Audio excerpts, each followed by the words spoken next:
Salve Maria. Ainda falando sobre a questão do purgatório. Mundo dos sentidos e mundo do espírito. Há, como todos sabemos, dois mundos: o mundo dos sentidos e o mundo do espírito. Vivemos no mundo dos sentidos, circundados pelo mundo do espírito. E como cristãos temos a todo tempo, e muito realmente, comunicações com este mundo.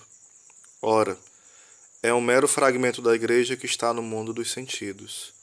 Hoje, a igreja triunfante no céu, colecionando suas multidões sempre puras em toda a época e constantemente beatificando-se com novos santos, deve necessariamente exceder de muito a igreja militante, que não abarca sequer a maioria dos habitantes da terra. Tampouco é improvável, mas até bem provável, que a igreja padecente no purgatório deva exceder muito a igreja militante em extensão, pois ela a ultrapassa em beleza. Com aquelas incontáveis multidões que estão perdidas, não temos responsabilidades. Elas se deserdaram de nós. Dificilmente sabemos o nome de um daqueles que estão lá, pois muitos pensaram que Salomão estava salvo. Alguns ousaram até considerar as palavras dos Atos dos Apóstolos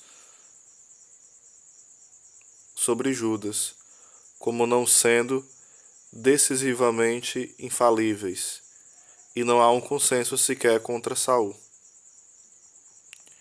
Estamos amputados deles. Sobre eles, tudo é negrume e escuridão. Não temos relações com eles. Ou seja, vai falando que até esses nomes a gente não pode falar que perdeu o céu ou não. Existem discussões teológicas a este respeito, né? O poder que Deus nos deu sobre os mortos. Mas pela doutrina da comunhão dos santos e da unidade do corpo místico de Cristo, temos as mais íntimas relações de dever e afeição com a Igreja triunfante e padecente. E a devoção católica nos oferece muitos meios, sugeridos e aprovados, de desempenhar-nos desses deveres. Destes falo mais adiante. Por ora, é suficiente dizer que Deus nos deu tal poder sobre os mortos, que eles parecem, como disse antes, depender mais da terra do que do céu.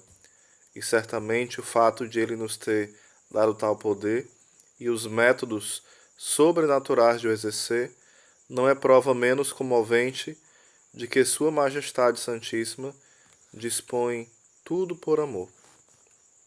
Poderemos nós conceber o contentamento dos bem-aventurados no céu, desviando o seu olhar do seio de Deus e da calma do seu eterno repouso por essa cena de obscuridade, inquietude, dúvida e temor, e alegrando-se na plenitude de sua caridade, em seu vasto poder junto ao Sagrado Coração de Jesus, de obter graças e bênçãos, dia e noite, para os infortunados habitantes da terra?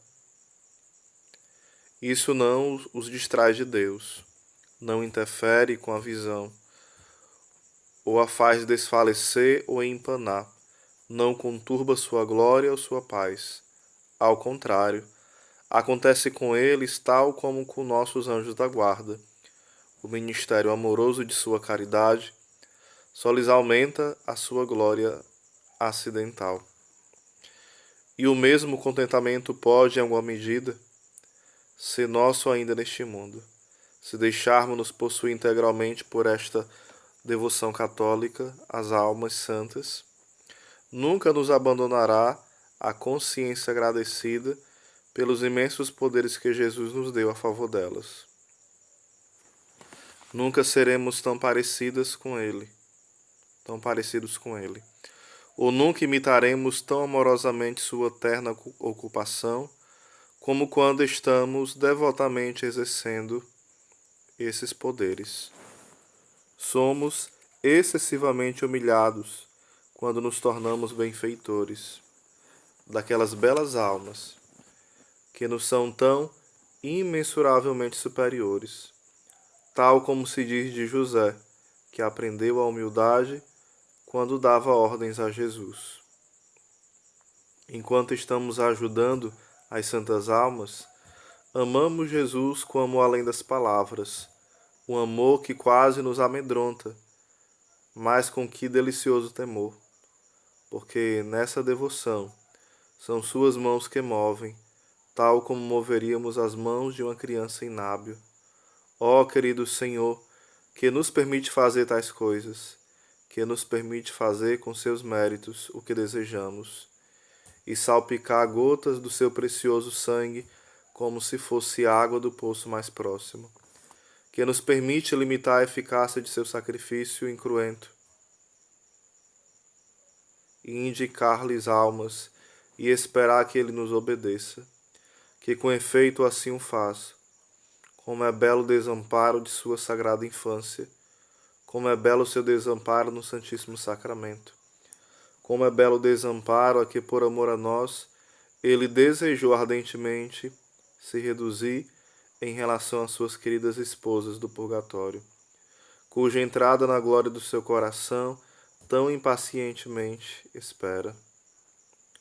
Oh, que pensamentos, que sentimentos, que amor não devemos ter quando, como um coro de anjos terrestres, pousamos nossos olhos, melhor dizendo, naquele vasto, silencioso e impecável reino de sofrimento. E então, com nosso próprio toque temerário, movemos a poderosa mão de Jesus por sobre aquelas vastas regiões e as orvalhamos com o bálsamo de seu sangue salvador. Duas visões do purgatório. Sempre houve duas visões sobre o purgatório na Igreja, não contraditórias, mas que expressam as ideias e a devoção daqueles que as apoiam.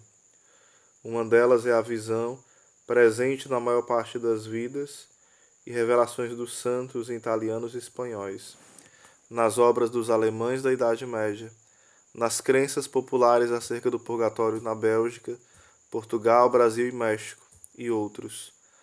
A outra é a visão que é a mais cara a São Francisco de Sales, embora ele a tenha desenvolvido originalmente a partir do tratado sobre o purgatório de Santa Catarina de Gênova, que é também sustentada pelas revelações da irmã Francisca de Pamplona, uma irmã do Carmelo de Santa Teresa, publicadas como uma longa e sábia crítica da irmã Giuseppe Boaventura Ponce, um professor dominicano de Saragossa, e cada uma dessas visões, embora nunca negue uma a outra, tem seu próprio peculiar espírito de devoção.